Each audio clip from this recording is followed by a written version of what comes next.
माझ्याकडे ऑइल कंपन्या आहेत, FCI आहे, त्याच्यानंतर HP आहे, त्याच्यानंतर BPCL आहे, त्याच्यानंतर YELLOCL आहे।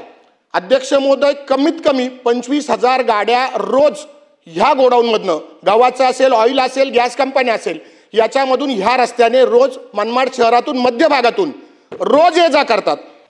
मला असं वाटतं की याच्यावर एक पूल आहे, तो पूल सुद्धा 60 वर्ष जुना आहे अध्यक्ष महोदय। 60 वर्ष पूल जुना असून आत्ताच तो 2 वर्षापूर्वी पूल ढासळला, मोठा अपघात झाला अध्यक्ष महोदय। गेल्या 4 वर्षामध्ये आत्तापर्यंत कमीत कमी 100 जण अपघातात मृत्यू झाले अध्यक्ष महोदय। अध्यक्ष महोदय, मी आपल्यासाठी सांगतो, 2022 मध्ये अपघात झाले 21, अत्यंत गंभीर 14 लोक झाले, 12 मयत झाले, 23 ला अपघात झाले 15, 20 मयत झाले, 24 ला 10 झाले, 20 मयत झाले आणि 25 ला आतापर्यंत 8 जण मयत झाले अध्यक्ष महोदय आणि 7 जणांचा अपघात झाला। अध्यक्ष महोदय, माझं मनमाड हे शहर 1.5 लाख लोकसंख्येचं आहे। हे शहर अत्यंत मध्यवर्ती ठिकाणी असून ह्या शहरातून पुणे इंदोर राष्ट्रीय महामार्ग जातो, तसेच नाशिक जिल्ह्यातील छत्रपती संभाजीनगर, शिर्डी व जळगाव ह्या दिशांना सुद्धा जाणाऱ्या वाहनांची ये जा मोठ्या प्रमाणात होते। अध्यक्ष महोदय, मालेगाव चौफुली परिसरात प्रचंड वाहतूक होते असल्याने रहदारी प्रचंड होते। तसेच अध्यक्ष महोदय, माझ्याकडे ऑइल कंपन्या आहेत, FCI आहे, त्याच्यानंतर HP आहे, त्याच्यानंतर BPCL आहे, त्याच्यानंतर YELLOCL आहे। अध्यक्ष महोदय, कमीत कमी 25,000 गाड्या रोज ह्या गोडाऊनमधनं, गव्हाचं असेल, ऑइल असेल, गॅस कंपनी असेल, याच्यामधून ह्या रस्त्याने रोज मनमाड शहरातून मध्य भागातून रोज ये जा करतात। अध्यक्ष महोदय, याच्यामुळे अध्यक्ष महोदय, मला असं वाटतं की याच्यावर एक पूल आहे, तो पूल सुद्धा 60 वर्ष जुना आहे अध्यक्ष महोदय।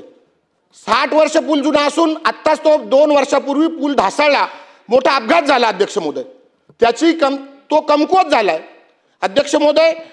तसेच याच्यातून जाताना कमीत कमी रुग्णवाहिका असेल, गरोदर महिला असेल, अनेक वृद्ध नागरिक असेल, व्यापारी असेल, अनेक लोकांना त्रास होतो अध्यक्ष महोदय। अध्यक्ष महोदय, गेल्या 4 वर्षामध्ये आत्तापर्यंत कमीत कमी 100 जण अपघातात मृत्यू झाले अध्यक्ष महोदय। अध्यक्ष महोदय, मी आपल्यासाठी सांगतो, 2022 मध्ये अपघात झाले 21, अत्यंत गंभीर 14 लोक झाले, 12 मयत झाले, 23 ला अपघात झाले 15, 20 मयत झाले, 24 ला 10 झाले, 20 मयत झाले आणि 25 ला आतापर्यंत 8 जण मयत झाले अध्यक्ष महोदय आणि 7 जणांचा अपघात झाला।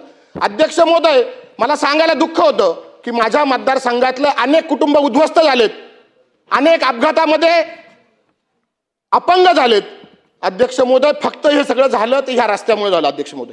अध्यक्ष महोदय, माझा फार छोटा प्रश्न आहे, अत्यंत त्रास, माझं मनमाड शहर एका व्यापाऱ्याच्या घरातले 3 जण अपघातामध्ये मृत्यू झाले अध्यक्ष महोदय।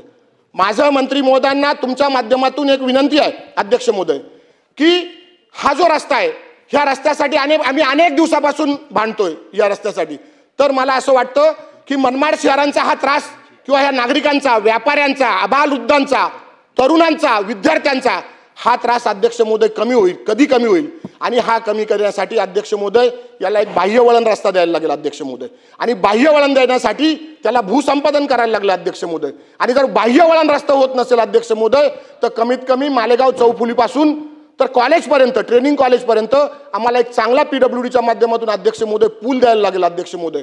मी आपल्या माध्यमातून मंत्री महोदयांना विनंती करतो किंवा आपण ताबडतोब, आमचे अपघात होतात, कुटुंबाचे कुटुंब उद्ध्वस्त होतात, गरोदरांना त्रास होतो, ॲम्ब्युलन्स जात नाहीत, ह्या सगळ्या मनमाडकरांना ह्या त्रासातून आपण कधी मुक्त कराल आणि ही सुरुवात कधी कराल अध्यक्ष महोदय। भूसंपादनाला जर वेळ लागत असेल, बाह्य रस्त्याला वेळ लागत असेल, तो चालू करा, पण ताबडतोब तोपर्यंत आम्हाला पूल जरी दिला तरी सुद्धा आम्ही याच्यातून मुक्त होऊ, मनमाड शहर मुक्त होईल। म्हणून मी आपल्या माध्यमातून मंत्री महोदयांना विनंती करतो की आपण याचं उत्तर द्या। मंत्री महोदय, अशाच नवनवीन अपडेट्ससाठी डिजिटल कोल्हापूर चॅनेलला सबस्क्राइब करायला विसरू नका।